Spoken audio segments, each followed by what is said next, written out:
வணக்கம். எல்லாரும் நலமா இருக்கீங்கன்னு நம்புறேன். ஸோ இன்னைக்கு நம்ம பார்க்க போறது atomic habits. So tiny changes remarkable results எப்படி நம்மளுக்கு கிடைக்குது. இதை எழுதினவங்க வந்து James clear and psychology, neuro science and real time வாழ்க்கையில நடைமுறை வாழ்க்கையில நடக்கிற ஒரு விஷயங்களுக்கும் நம்ம எப்படி டீல் பண்றோம், எப்படி அதை ஃபேஸ் பண்றோங்கிறத பத்திலாம் நம்ம ஆத்தர் கொடுத்துருப்பாங்க. அண்ட் அவர் பண்ணதுலேயே பெஸ்ட் புக் வந்து அட்டாமிக் ஹேபிட்ஸ் தான். இது 20 மில்லியன் புக்ஸ் கிட்ட சேல் ஆயிருக்கு. அண்ட் அகைன் வந்து பாத்தீங்கன்னா 60 லாங்குவேஜஸ்ல டிரான்ஸ்லேட் பண்ணியிருக்காங்க. இந்த புக்ல என்ன சொல்லியிருக்காங்கன்னா, இப்போ 1% ஆஃப் நல்ல ஹேபிட்ஸ் நம்மளுக்கு இருந்துச்சுன்னு வச்சுக்கோங்களேன், அது 37 டைம்ஸ் பெட்டரான ரிசல்ட்ஸ் நம்மளுக்கு கொடுக்கும். இதே ஒரு சின்ன சின்ன தப்பான வேர்சனான விஷயம் நம்ம பண்ணிட்டே இருக்கோம் நோட்டீஸே பண்ணாம அப்படின்னா, அது நாளடைவுல நீங்க இருக்கிறத விட டவுன் டு ஜீரோக்கு எடுத்துட்டு போய் உங்களை காலி பண்ணிடும் அப்படின்னு சொல்றாங்க. ஸோ இதுக்கு ஒரு பெஸ்டான எக்ஸாம்பிள் நம்ம ஆத்தர் கொடுத்துருக்காங்க, ஃபிளைட்.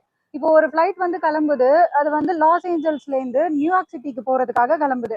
அந்த ஃபிளைட்டோட முன்னோக்கிய புள்ளி தெசா புள்ளி இருக்குல்ல, அதாவது ஆல்டிடியூட் இருக்கு இல்லையா, அது வந்து 3.5 டிகிரிக்கு லைட்டா ஸ்லைடா சேஞ்ச் ஆயிடுது. அந்த டைம்ல என்ன ஆகுதுன்னா, அது இன்னொரு நகரத்துக்கே எடுத்துட்டு போய் லேண்ட் ஆயிடுது, தப்பா லேண்ட் ஆயிடுது. ஸோ டெஸ்டினேஷன் கொஞ்சம் கொஞ்சம் நம்ம மைன்யூட்டா பண்ற டிவியேட் ஆகுறோம்ல நம்மளோட கோல்ல இருந்து, அது வந்து நம்மள வேற இடத்துக்கு நம்மளோட டெஸ்டினேஷனே மாத்தி எடுத்துட்டு போய் இன்னொரு இடத்துல நம்ம நிக்க வச்சிரும். லைஃப் வந்து அப்படியே டோட்டலா மாறிடும்னு சொல்றாங்க. ஸோ டெய்லி நம்ம பண்ணக்கூடிய குட் ஹேபிட்ஸ் நம்மள 37 டைம்ஸ் பெட்டரான இடத்துக்கு எடுத்துட்டு போகும் அப்படின்னா, டெய்லி நம்ம கண்ணுக்கே தெரியாம நம்ம பண்ற பேட் ஹேபிட்ஸ் நம்மளுக்கு உணரும். கண்டிப்பா பேட் ஹேபிட்ஸ் இருக்கு அப்படின்னா நம்மளால உணர முடியும். அந்த பேட் ஹேபிட்ஸ் நாளடைவுல வந்து உங்களை பெரிய மாற்றத்தை ஏற்படுத்தி உங்களை ஒரு ஆளே இல்லாம ஜீரோக்கு எடுத்துட்டு போய் விட்டுரும் அப்படின்னு சொல்றாங்க.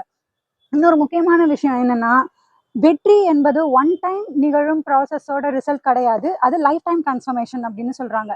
சக்சஸ் வந்து அப்படியே டக்குன்னு ஒரு பெரிய பெரிய ஆக்ஷன் இருந்தால் தான் பெரிய பெரிய சக்சஸ் கிடைக்கும் நம்மளுக்கு அப்படின்னு சொல்ல முடியாது.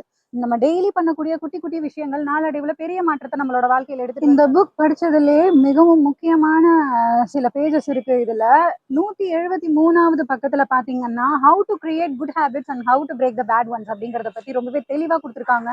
அண்ட் குட்டி குட்டி ஹேபிட்ஸ் நம்மள நாளடைவுல எங்க எடுத்துட்டு போய் வைக்குங்கிறதுக்கும் அந்த ஒரு பேஜ் நீங்க படிச்சீங்கனாலே ஒரு 10 லைன்ஸ் கிட்ட இருக்கும். அதை படிச்சீங்கனாலே உங்களுக்கு ரொம்ப தெளிவான கண்ணோட்டமும் வந்துரும். இந்த புக் வந்து நீங்க படிச்சதுக்கான பர்பஸே அந்த பேஜை படிச்சீங்கன்னா தெரியும். 170 இந்த புக் வந்து நடைமுறை வாழ்க்கையில நம்ம நல்ல சேஞ்சஸ் எடுத்துட்டு வந்து நம்ம லைஃபை மாத்துறதுக்கான எல்லா ஹெல்ப்பையும் நம்மளுக்கு பண்ணும்.